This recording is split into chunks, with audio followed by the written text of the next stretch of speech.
The Galactic Empire stretched across 1,000 star systems, a force so large that entire civilizations knelt at the mere mention of its name. Its fleets were endless, its armies uncountable, its power unquestioned. No one challenged it, until the day fear arrived before the enemy ever did. It began on the Outer Rim at a lonely mining colony called Arendor 9. The planet was quiet, too quiet for comfort. For months, reports had trickled in of strange lights beyond the edge of known space. Ships vanished. Patrols went silent. And then the whispers began, whispers of something coming. Admiral Voss, commander of the Imperial 7th Fleet, stood in the observation deck of his flagship, the ISS Tyrant, staring at the stars. He was not a man easily shaken, but the silence in deep space tonight felt wrong. He had fought pirates, rebels, even alien crusaders. None of them made his palms sweat like this. "Admiral," said Lieutenant Kara, stepping forward. "We've received another transmission from Arendor 9. Voss turned slowly. "Another distress call?" She hesitated. "Not exactly. It's a warning." The Admiral's eyes narrowed. "Play it." The bridge filled with static. Then a trembling voice broke through, raw, terrified, almost incoherent. "They're not like us. They don't talk. They don't need to. The first ship, it wasn't even armed. Just a message. Just words." And it made half the colony go mad. "They know us. They know how we think." The voice cracked into a scream. Then silence. "Source trace?" Voss demanded. Kara swallowed. "It came from the surface, sir. But the colony's gone dark. All sensors show nothing." The crew looked uneasy. "An entire colony gone? Without a shot fired? Impossible." Yet the Imperial fleet's instruments confirmed it. No heat signatures, no comms, no life. Just empty silence. The Admiral clenched his jaw. "They want us afraid," he muttered. "They want us to feel small." But deep down he already did. Scene 2. The rumor grows. 3 days later, every command post across the Empire had heard the story. The humans, those strange, violent primitives from the Terran system, had returned. But that couldn't be right. Humanity had been silent for centuries, their worlds locked behind a self-imposed barrier after the final war. The Empire had written them off as extinct. Yet now, someone, was stirring beyond the rim. In the shadowy halls of the Imperial Senate, whispers turned into fear. "They say they don't even have an army yet," murmured Senator Vera, her voice trembling. "They're still rebuilding. And still, our outposts fall silent." Her counterpart, Lord Herak, sneered. "Superstition. Ghost stories. The humans destroyed themselves long ago." "Then explain," she shot back, "why Arendor 9 vanished, why our battlecruisers never returned, why even our AIs report." Panic. The chamber fell silent. Even the Imperial intelligence units, cold machines of logic, had reported errors, fear patterns, simulations predicting collapse before a single human ship entered their space. It was as if humanity's return was not physical, it was psychological. The Empire's greatest weapon had always been control, but fear. Fear was the human's weapon now. Scene 3. The Admiral's Dream. That night, Admiral Voss dreamed of Earth. He had never seen it, but in his dream it burned, not in ruin, but in light. Great ships rose from oceans of blue fire. Millions of human voices whispered in unison, "We are coming." When he woke, the ship's alarms were screaming. Kara burst into his cabin. "Admiral, we've got movement near the rim." He threw on his uniform and rushed to the bridge. On the holo display, hundreds of unknown signals appeared. Silent, cold, arranged in perfect formation. "Ships?" Kara nodded. "Yes, sir. But they're not attacking, they're broadcasting something." A symbol appeared on the screen. A circle of stars around a blue planet. "Recognition code. Human origin," said the AI flatly. The crew gasped. Then came the message, short, calm, spoken in an old human tongue. "We have seen your empire. We have seen your cruelty. We have not yet arrived. This is only our shadow." Then the signal vanished. The crew sat in stunned silence. One by one, their instruments failed. Communications, sensors, even navigation. Within seconds, the mighty Imperial flagship was blind. Admiral Voss gripped the rail, heart pounding. "They're not even here yet," he whispered. "And already, we're afraid." Fear spread faster than any fleet. Across the Galactic Empire's 1,000 worlds, people whispered of ghosts, of messages in the dark. Nobody had seen the humans, yet their name alone made soldiers tremble and senators lose sleep. The Empire's news networks tried to calm the people. Old myths, they said. Human propaganda. But no one truly believed that. Even machines, cold and logical, had started to act strangely. In the orbital data vaults above Velis Prime, a team of analysts worked to find the truth. Their job was to decode the strange transmissions that kept appearing at the edges of space. "Here," said analyst Saren, pointing to the glowing console. Another one. Same frequency pattern as before. Her partner, Jor, leaned closer. The signal repeated in an endless loop, soft and calm, but full of strange energy. "We remember what was done. We remember every cry. We do not forgive cruelty. We do not forget pain," Jor swallowed. "It's human. Old Earth standard. No encryption, just broadcasting," Saren frowned. "Why would they send messages instead of weapons?" Jor didn't answer. He couldn't. Because the strange part wasn't the message. It was what came after. The vault lights flickered. Every terminal in the room displayed a single line of text, glowing red. "Your empire runs on fear. We only reminded you of it." And then the lights went out. When the technicians finally restored power, every database across the vault had been wiped clean. Scene 2, Panic in the Senate. The Senate gathered the next morning in full emergency session. The Grand Chamber buzzed with panic and anger. Hollow screens showed fleets losing contact, colonies going dark, machines going silent. Emperor Kale himself sat at the center throne, his golden armor dim under the pale lights. He was young for an emperor, proud, fierce, but even his voice trembled as he spoke. "Reports from the Rim are exaggerated," he said. There is no proof of human attack. But the senators didn't believe him. Lord Herrick slammed his hand on the table. "They're playing with us. They don't even fight, and yet we lose systems. They make our machines turn against us." "They're in our minds," whispered Senator Vera. "The humans were always different. They don't conquer planets. They conquer beliefs." Kyle stood, fists clenched. "Then we fight back. We'll send the Grand Armada to the Rim. Burn every shadow until nothing remains." But even as he spoke, one of the hollow screens flickered. Static filled the air. Then a face appeared. It was human, pale, calm, and staring directly at the Emperor.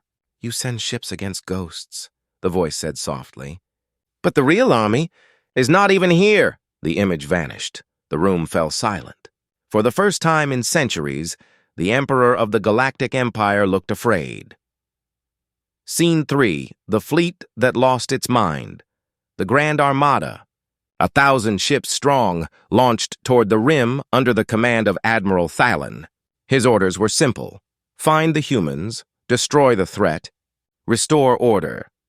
But as the fleet entered the dark regions of space, strange things began to happen. Crew members reported hearing whispers over the comms, voices that didn't belong to anyone on the ship.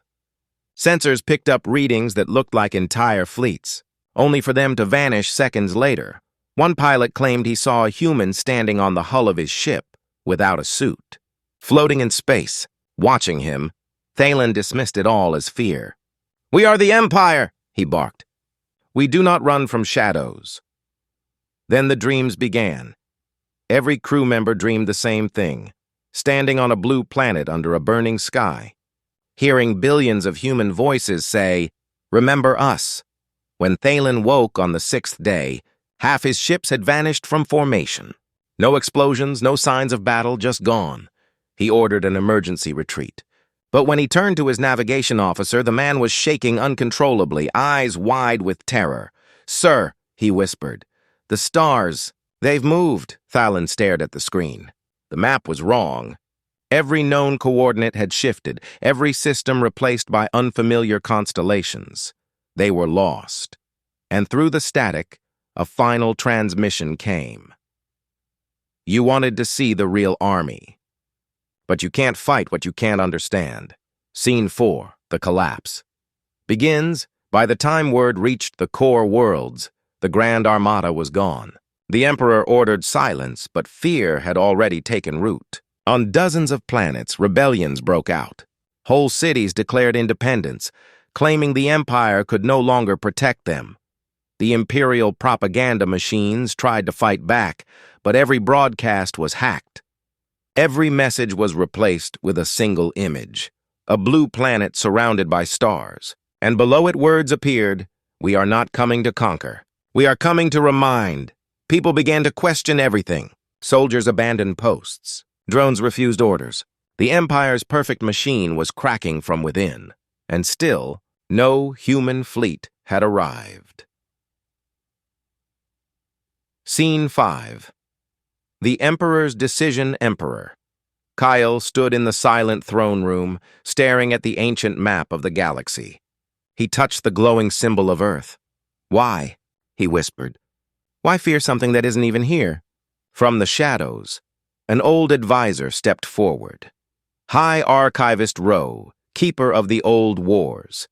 "Because, my Emperor," he said softly, "humans are the only species that ever fought the Empire to a standstill, the only ones who didn't bow. Their strength was never their weapons. It was their will." Kale turned. "Then what are we fighting? What are we fighting?" Rowe smiled faintly. "You're not fighting them, Majesty. You're fighting your own fear of them." The Galactic Empire was breaking apart. Whole systems had gone silent. Commanders stopped answering orders. Senators whispered of surrender, but no one knew to whom. No human fleet had appeared. No army had landed. Yet every world felt the same heavy fear, as if something unseen was standing just behind them.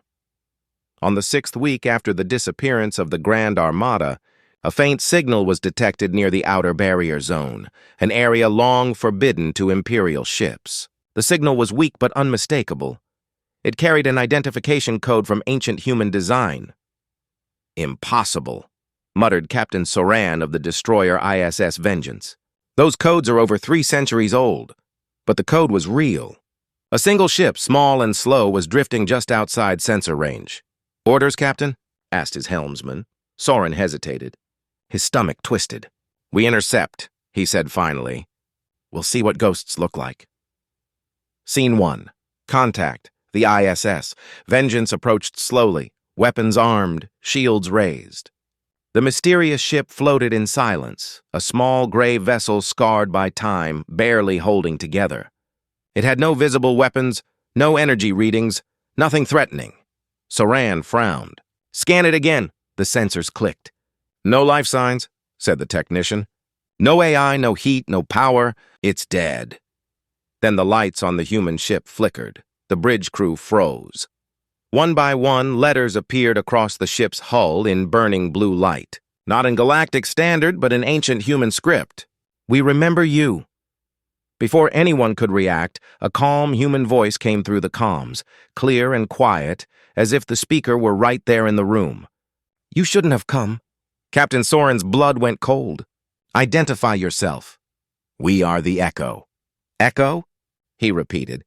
"A memory. A message left for you. The real ones are still sleeping."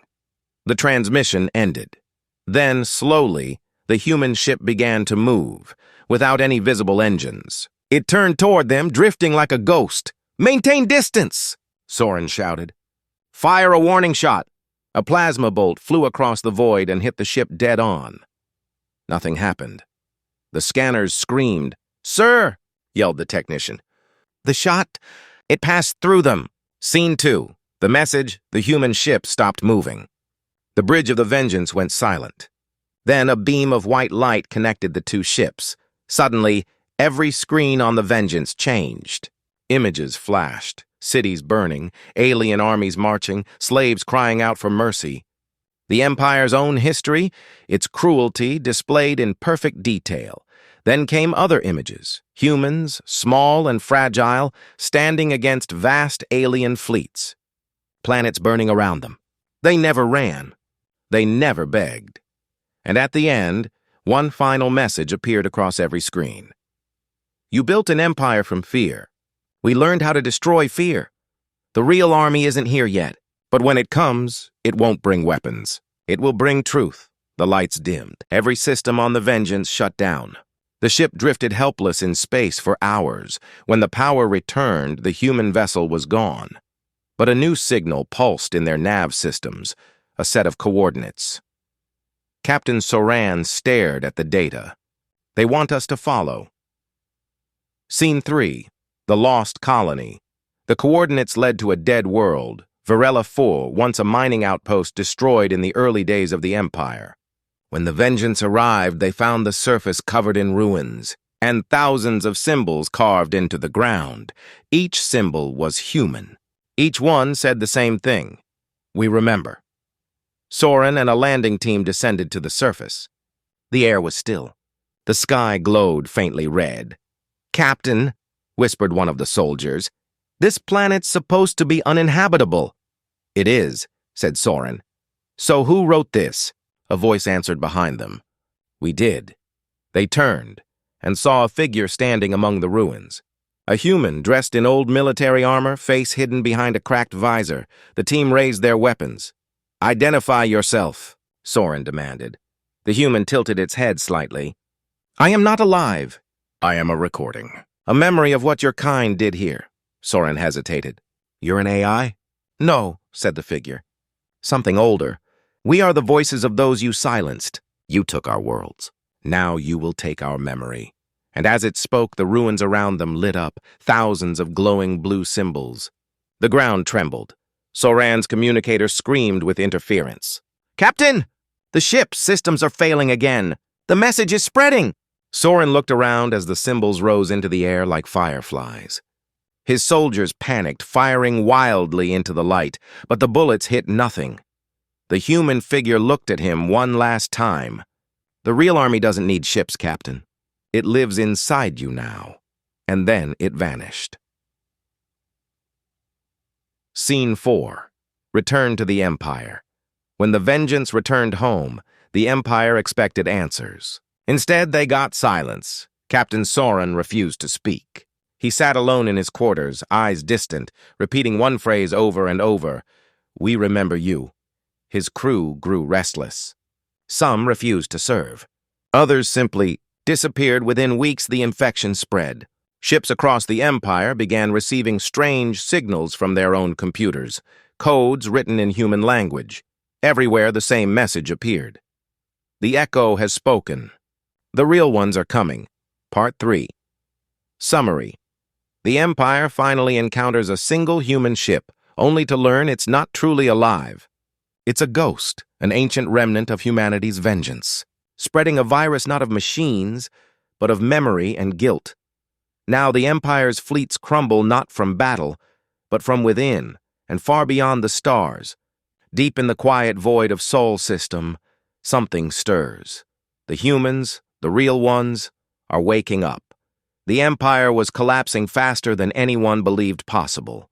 World by world, fleet by fleet, the shadow of humanity spread, not by weapons, but by whispers, not by conquest, but by memory. Messages appeared everywhere, on walls, in dreams, inside machine code. The real army hasn't arrived. You remember what you did. We do too. Emperor Kyle could no longer deny it. Fear was tearing his empire apart. Ships refused orders. Colonies declared independence. Even the AIs, once perfect servants, refused to obey commands that caused pain. The Emperor summoned his last loyal officers.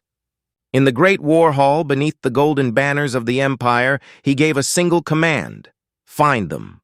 Find humanity. Find Sol. Scene 1, the strike team. The mission was top secret. No announcements, no reports. Only 5 ships left the core under the name Operation Silent Dawn.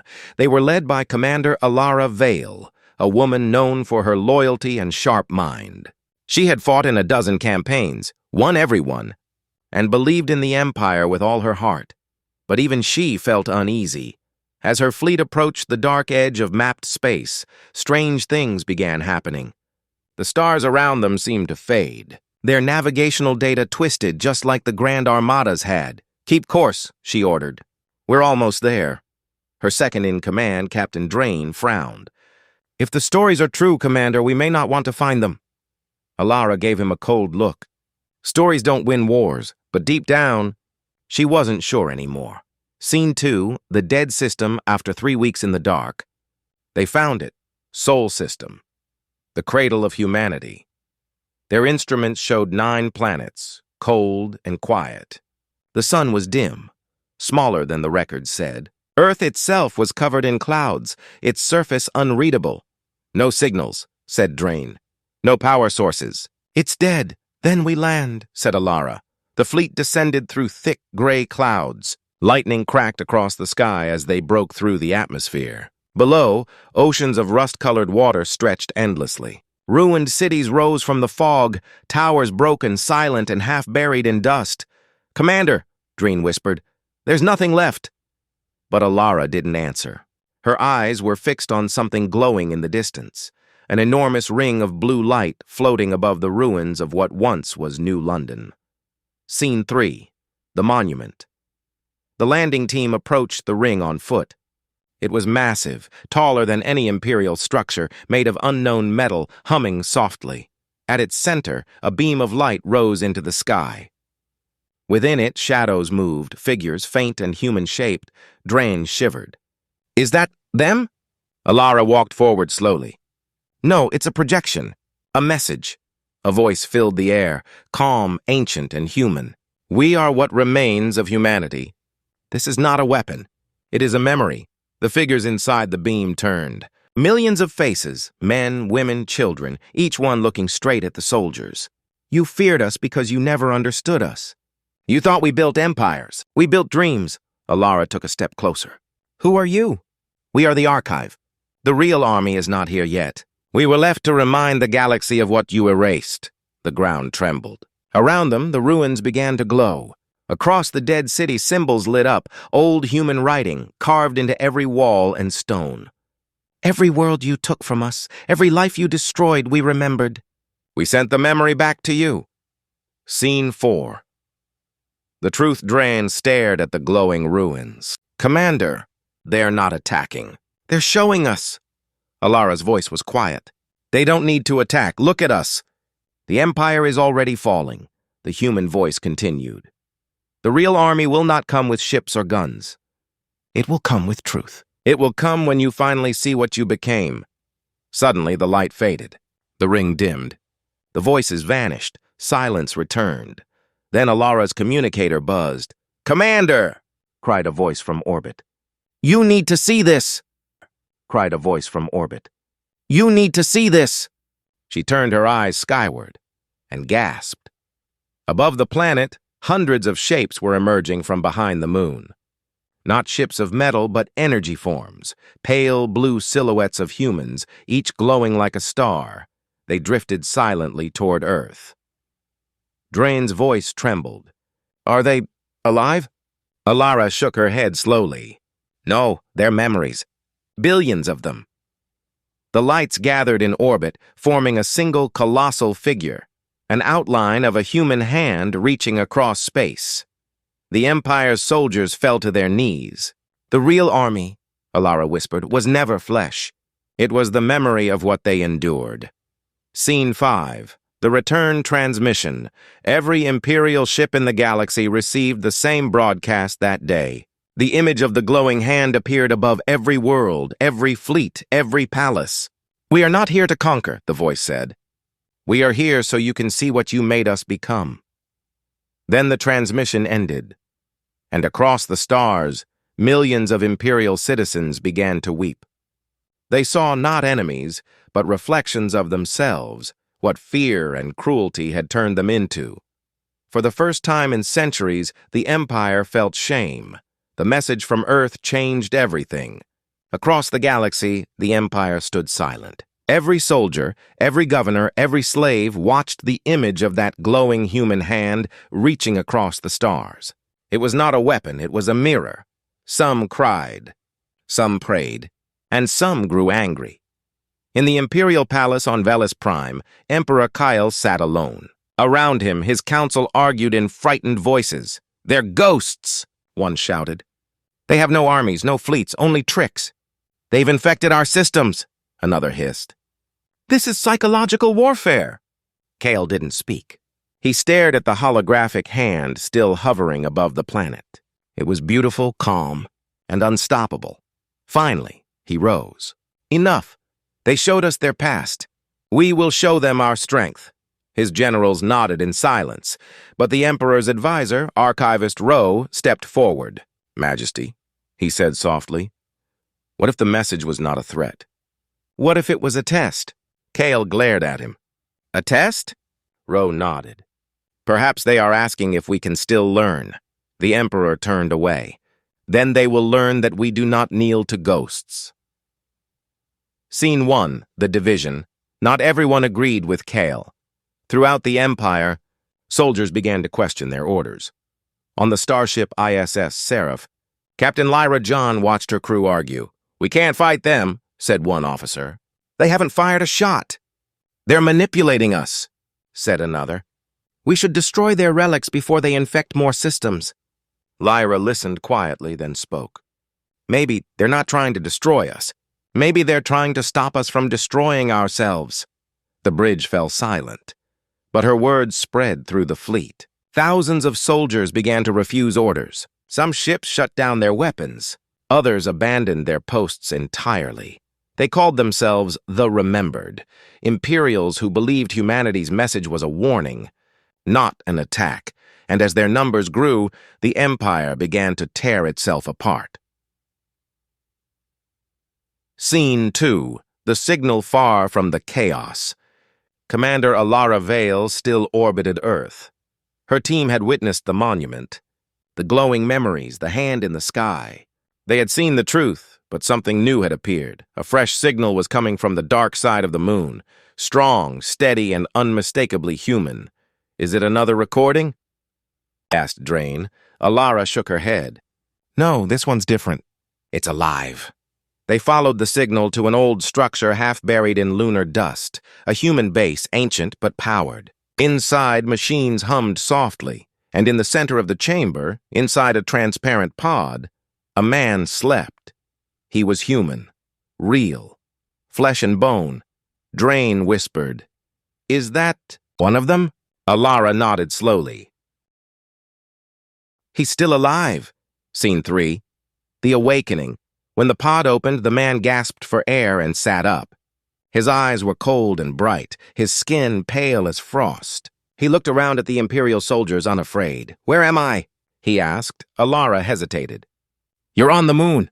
The Empire sent us. We thought your kind were gone. He smiled faintly. Gone? No, sleeping. What are you? Dreen asked. The man stood, stretching slowly. My name is Elias Gray. I am the keeper of the gate. The gate. Alara frowned. What gate? He looked up toward the ceiling. The one that leads to the real army. Her voice trembled. You mean there are more of you? Elias nodded. Billions. Waiting. But not for war. He looked straight into her eyes. We left this message for those who could change. If your kind cannot, then the gate will open. Alara's heart pounded. And what happens when it opens? He whispered, Judgment, Scene 4. The choice back on Velis Prime, Emperor Kale received word of Alara's discovery. He was furious, a living human, he shouted. You should have destroyed him on sight. Alara, standing before the throne by HoloLink, shook her head. He's not our enemy, Majesty.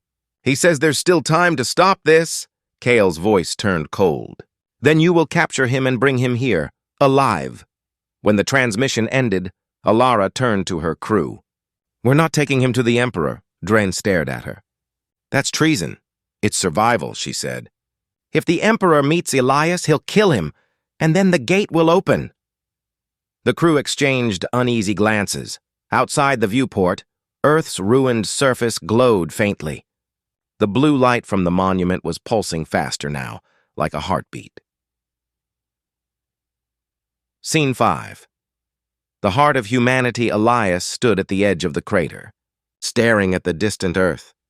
You don't understand, he said softly. The real army was never soldiers or ships. It was the truth buried in your minds. When fear and cruelty collapse, humanity rises again. Not from us. From you. Alara stepped beside him. And if we fail? He turned to her. Then we wake the ones who never forgot how to fight. Suddenly, alarms blared across the fleet. Dozens of Imperial warships had entered orbit. The Emperor had found them. Elias closed his eyes. It begins. Part 5. Summary. The Empire is now divided between those who fear the humans and those who believe in them. Commander Alara finds Elias Gray, the last living human, a guardian of the gate, which may awaken the true human army. But as the Empire closes in, Elias warns that the gate will open only if humanity's lesson is ignored, and the pulse of the dead world is growing stronger. The stars above the moon burned with engine fire. The Emperor's fleet had arrived. Hundreds of Imperial warships filled the sky, their weapons locked onto the lunar surface. Their orders were clear: capture Commander Alara Vale and destroy anything related to the human gate. From the observation dome of the old human base, Alara watched the ships move into formation. "They found us," she whispered. Elias Gray stood beside her, calm as ever. "Of course they did," he said softly. Fear always finds what it doesn't understand. Her second-in-command, Drain, slammed his fist on the console. "We can't fight them, Commander." "They'll level the moon!" Alara turned to Elias. "Can you stop them?" He shook his head. "Not me." The gate decides who is ready. Outside, the sky shimmered. The glowing monument on Earth pulsed faster, as if answering something unseen. Scene 1. The Emperor's command far above. Aboard the flagship ISS Dominion, Emperor Kale stood before a massive view screen showing the moon's surface. "Commander Vale has betrayed the Empire," he said to his generals. "She protects an enemy of the galaxy." General Sareth, a tall and ruthless man, bowed. "Shall we begin bombardment, Majesty?" Kale's eyes were cold. "No, capture her alive. I want the human brought to me. The people must see that even the ghosts of Earth bow before the Empire." As the fleet moved into position, Kale whispered to himself, "Let them see our power." Scene 2. The Resistance back in the lunar base. Alara's crew worked desperately. "We've rerouted power to the shields," Drain said. "But it won't hold long." Alara looked to Elias. "You said the gate reacts to choice." "What choice?" He met her gaze. "The same choice every empire faces: fear or change." A bright light flashed outside as the first Imperial strike hit the surface. The base shook violently. "Dust fell from the ceiling. Shields down to 40%. Drain shouted. Elias stepped toward the main chamber, the place where his pod had been. "The gate must see you, Alara. It must decide if you are ready." She hesitated. "Ready for what?" Elias smiled faintly. "To remember what it means to be human." Scene 3. The vision Alara entered the chamber. The floor began to glow beneath her feet, and the air turned heavy, warm, alive. She saw flashes, images of the past, humans standing against vast alien armies, children sheltering under ruined cities, men and women holding hands as the world burned. A voice echoed in her mind, calm, endless, and full of sorrow. "We were hunted, enslaved, erased, yet we never stopped feeling. We never stopped choosing hope. You who wear the banner of the Empire. Do you still remember how to hope?" Tears streamed down Alara's face. "Yes," she whispered. "I remember." The light around her intensified. Outside, the monument on Earth exploded with blue fire, shooting a beam of energy straight into space, directly toward the moon. Scene 4. The gate opens. Every Imperial ship froze in orbit. Their engines died. Their weapons went silent. On the surface, the beam struck the base, surrounding it in brilliant light. The ground cracked open, revealing a massive circular structure buried beneath. The gate. Elias stepped forward, his voice calm and clear. "It's waking." And clear. "It's waking." Kale's voice echoed over the comms, furious. "Destroy it now!" But when the fleet tried to fire, nothing happened. Their weapons refused to respond. The ship's AIs repeated one phrase: "We remember." One by one, Imperial soldiers began hearing whispers in their minds. voices speaking in human tongue. Memories of kindness, of mercy, of pain they'd caused. Some dropped their weapons, others wept. The gate opened fully and a massive wave of light burst out, sweeping across space. It didn't burn, it healed. The light touched the Imperial ships, erasing their fear. It reached the Emperor's flagship, where Kale fell to his knees, shaking. He saw visions of his empire's cruelty, of lives destroyed by his command. And for the first time he felt guilt. "What have I done?" he whispered. Scene 5. The return of humanity in the heart of the light. Shapes began to form, humans, not of flesh, but of energy and memory. They stood in silence, glowing like stars. Elias looked at them, eyes shining. "They are the real army," he said softly. "Not warriors, witnesses." Alara stepped beside him. "What will they do?" "They will remind every world what it means to feel again," he replied. "The Empire will either remember or vanish." The glowing humans turned toward Earth. The planet below, once gray and dead, began to change. Oceans shimmered blue. Clouds parted. Green spread across continents. The world was waking. Scene 6, the Emperor's Choice. The light reached Kale's throne room. He could barely stand. Archivist Ro knelt beside him. "Majesty." "You can stop this!" Kyle shook his head weakly. "How?" "By letting go," Ro whispered. "By remembering you are not a god." Kyle looked at the image of Earth now blooming with life. He closed his eyes. "Then let them come." And for the first time, the Emperor did not give an order. He surrendered. Part 6. Summary. The Empire's final assault on the moon awakens the gate, unleashing a wave of human memory across the stars. The real army finally appears. Not soldiers, but luminous spirits of humanity's past, forcing the Empire to face its own sins. The light begins to heal the galaxy. The Emperor kneels. And now, for the first time in centuries, the Empire must decide, continue ruling through fear or remember how to hope. The galaxy was silent. Not the silence of death, but of awakening. The gate's light had spread far beyond Earth, washing across star systems, carrying with it memories, human memories, of compassion, pain, and courage. The Empire's vast fleets hung motionless, their crews transfixed by visions of a past they had never lived but somehow remembered. Everywhere the same message echoed. Fear is not power. Power is the courage to feel. Scene 1. The Emperor's last order on the Imperial flagship ISS Dominion. Emperor Kale sat upon his throne, surrounded by the quiet hum of a dying empire. The light from the gate had reached even here, filling the throne room with a calm blue glow. His generals stood frozen, their weapons useless, their anger gone. Archivist Ro approached carefully. "Majesty," he said, "the fleets await your command." Kale stared into the shimmering void beyond the windows. "Command?" he said softly. "No. The time for commands is over." He rose slowly, his golden armor dim in the glow. "I spent my life trying to control fear," he said. "But fear was the only thing I ever obeyed." He removed his crown and set it on the floor. "Order the ships to stand down," he whispered. "Let the light finish what we could not." Ro nodded, tears in his eyes. "Yes, Majesty." And for the first time in the Empire's history, an Emperor's final order was surrender.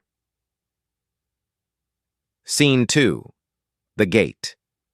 Expands on the moon. The gate pulsed brighter than ever. The light that had once been confined to Sol System now reached across hyperspace lanes, touching one world after another. Commander Alara stood beside Elias Gray, watching it unfold. "Is it done?" she asked. Elias smiled faintly. "Not yet. Every world must decide what to do with what they've seen." The light revealed memories to all. Slaves saw their oppressors' fear. Soldiers saw the faces of those they'd conquered, and leaders saw the cost of their greed. Some wept, some prayed. Some could not bear to look. Elias turned toward her. "You must lead them now." "The light cannot guide forever." "Me?" she asked, startled. "I'm no leader. I disobeyed orders. You remembered." he said simply. That's enough, Scene 3. The choice, suddenly, alarms echoed through the base. A small group of Imperial loyalists, those untouched by the light, had landed nearby. Their commander, General Zenith, stormed into the ruins with fire in his eyes. "This ends now," he shouted. "The Empire will rise again. You can't destroy centuries of rule with dreams." Alara faced him calmly. "We didn't destroy it. It destroyed itself." He raised his weapon. "Then you'll die with it." Before he could fire, Elias stepped forward. "No," he said softly. The ground beneath them glowed with blue light. The air trembled. The gate pulsed once more, and Zenith froze in place, his weapon shaking. Visions flooded his mind, the faces of children lost to war, the cities burned by his orders, the soldiers who followed him into ruin. He fell to his knees, weeping. "What have I done?" Elias placed a hand on his shoulder. "Now you remember, too." Scene 4, the real army arrives as the last battle ended. Something magnificent began. From the heart of the gate, billions of blue lights poured outward, spirits of ancient humans spreading across the stars. They did not fight. They did not destroy. They healed. On distant worlds, the light mended broken lands and silenced machines of war. It restored air to poisoned planets, life to barren moons, and wherever the light touched, fear withered. Children on forgotten colonies looked up at the sky and saw the glowing hand of Earth stretching across the heavens. Farmers dropped their tools and cried. Captains abandoned their posts to kneel in silence. For the first time in history, the galaxy was united not by conquest, but by memory. Scene 5, Farewell. Elias stood at the edge of the gate, his form flickering. The energy around him began to fade. Alara reached out. "You're leaving?" He nodded. "I was never meant to stay. I am only the echo of what was. Humanity lives again, in you." She felt tears welling up. "Will we ever see you again?" He smiled faintly. "Every time you choose kindness over cruelty, every time you remember who you are." The light around him grew brighter until he vanished completely. The gate dimmed, then closed, leaving behind only the quiet hum of life returning to Earth. Scene 6. A new dawn weeks later. The Imperial Senate gathered for the first time under a new banner, no longer golden and cold, but white and blue, bearing the symbol of a hand surrounded by stars. Commander Alara Vale was named Protector of the Galactic Union, a coalition of free worlds born from the ashes of the Empire. In her first address, she stood before billions of viewers across the galaxy and spoke simple words. "The humans taught us that strength is not the power to rule. It is the power to remember. We will not forget again." Outside, the stars seemed brighter than ever, and on the blue planet below, the wind carried a whisper that could be heard across the cosmos. We are here. Part 7. Summary. The gate's light spreads across the galaxy, dissolving the old empire and awakening the conscience of every living being. The real army of humanity, billions of memories and voices, reminds the stars what it means to feel, to hope, and to change. Elias fades back into legend. Alara leads a new age of unity, and the galaxy, once ruled by fear, begins its first day of peace. Series end. Galactic Empire in shock. The real army hasn't. It's not even here, and they're already afraid. The humans never needed weapons. They only needed to be remembered. Years passed. The Galactic Union thrived in peace, a peace so deep that many forgot what fear used to feel like. The ships of war were melted down into habitats and research stations. Entire worlds bloomed again, but peace never meant silence. In the deep black between galaxies, something stirred, a soft pulse, faint and rhythmic, like a heartbeat in the void. Scene 1. The listener on. The edge of known space floated the observation station Luma 9, manned by only 3 scientists. The youngest, Terran Holt, spent his nights watching the stars through the viewport. He was a child of the New Age, born after the light of the gate changed everything. He had heard the old stories, of the Empire, of fear, of the humans who came as ghosts. But to him, they were myths. Until one night his console flickered. A single message appeared on the screen. "We hear you." Taryn froze. "Lyra, you seeing this?" He called to his supervisor. She ran over, eyes wide. That's the old human code format. No one's used that in decades." Before they could respond, the message changed. "We are not gone. We are growing." Then the signal cut out. Scene 2. The Council of Stars. The transmission reached the Union capital within hours. Commander Alara Vale, now older, her hair streaked with silver, read it carefully. Elias Gray's final words still echoed in her mind. "Every time you choose kindness over cruelty, we live again." The council demanded answers. "Is this a threat?" one asked. "A return," another whispered. Alara looked up at the holographic stars above the chamber. "No," she said. "It's a reminder. The echo hasn't stopped." She ordered an expedition, small, quiet, and voluntary, to follow the signal into intergalactic space. "Find where it leads," she told Taryn, who had requested to join. "And if you find them, tell them we remember. Join. And if you find them, tell them we remember." Scene 3. The journey, the ship Ardent Light left the galaxy behind. For months they traveled through empty void, past where even starlight faded. The crew grew restless. "Maybe it was just static," one muttered. But on the 103rd day, the darkness began to shimmer. A wall of faint blue mist stretched before them, like a curtain made of memory. Inside it, shapes moved, figures of light, whispering without sound. Taryn stared in awe. "It's them," he breathed. "The echo." The ship's instruments went wild. Time itself seemed to bend. Then a voice filled the bridge. Not from speakers, but from inside their minds. "You have remembered. Therefore, we remain." Scene 4. The giftosphere of light emerged from the mist and entered the ship. It hovered before Taryn, pulsing softly. "You are the children of what we once dreamed," the voice said. "Take this. It is not a weapon. It is a seed." The sphere sank into the ship's main reactor. Energy readings spiked, then stabilized. The crew gasped as the systems began generating infinite clean power. "What did they give us?"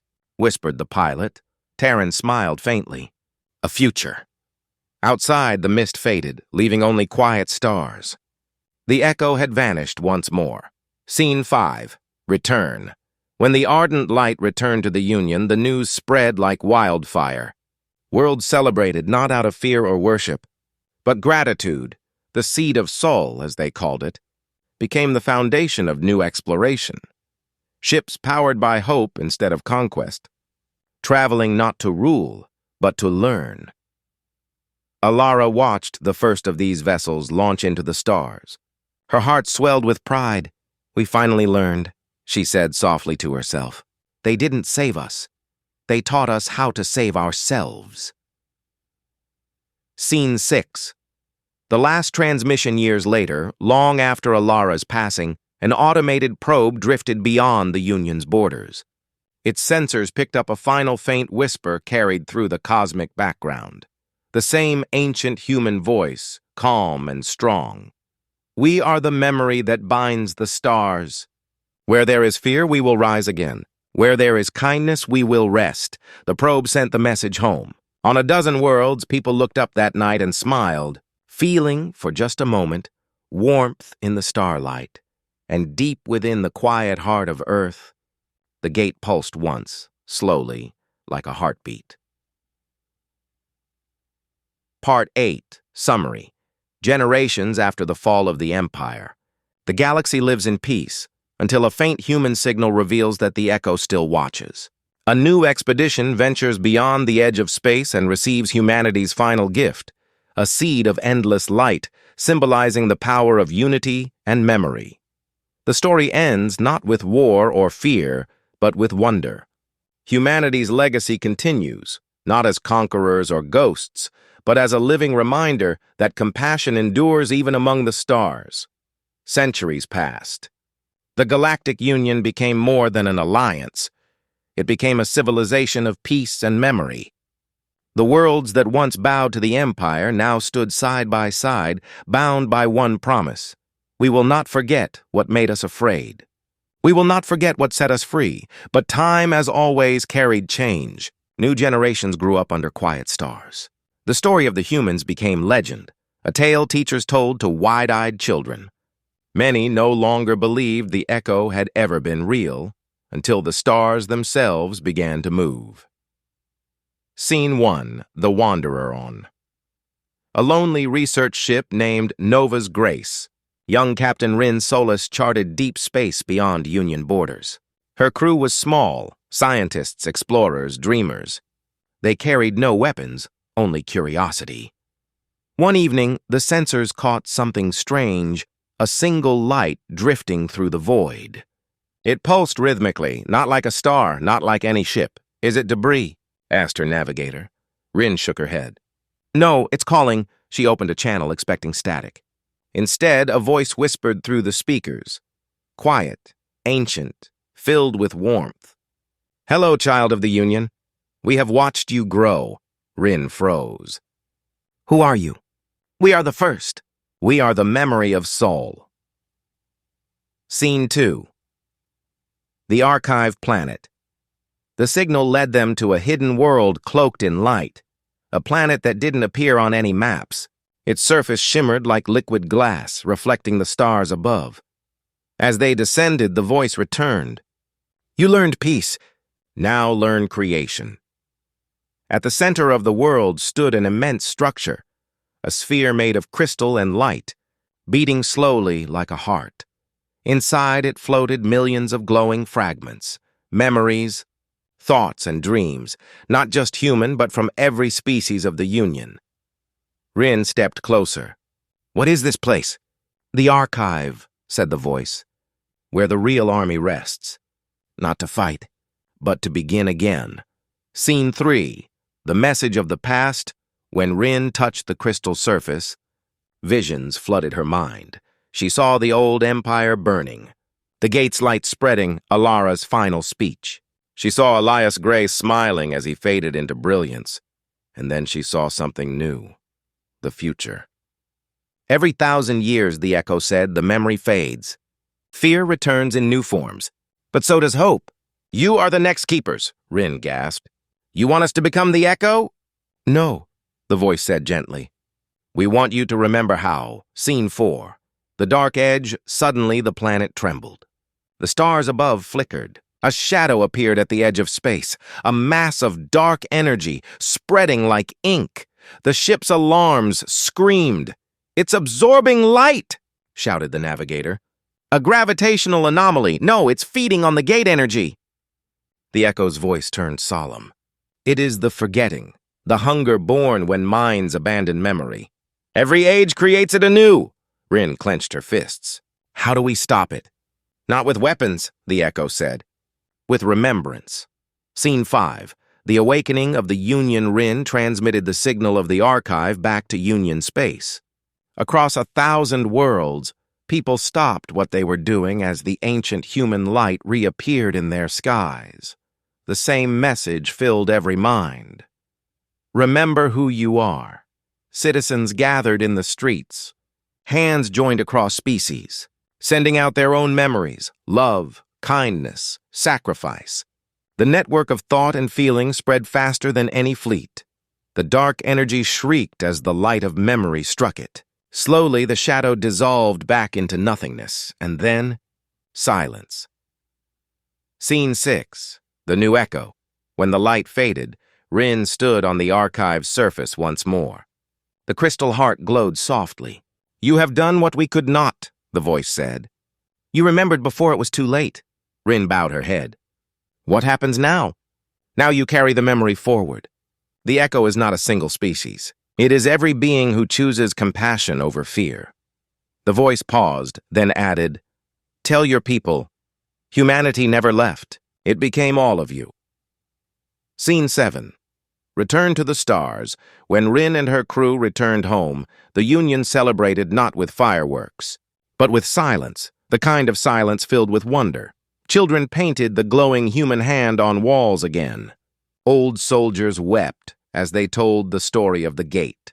And in the night sky, new constellations appeared, not of heroes or empires, but of hearts joined by light. Rin looked up at the stars and smiled. "The real army," she whispered, "was never about power. It was about passing the light on. Far away, in the depths of space, the archive pulsed once more. A slow, steady heartbeat before fading into the endless dark." Part 9, Summary Generations After the Union's Golden Age. The Children of Light discover the final legacy of humanity, an archive world that holds every memory in the galaxy.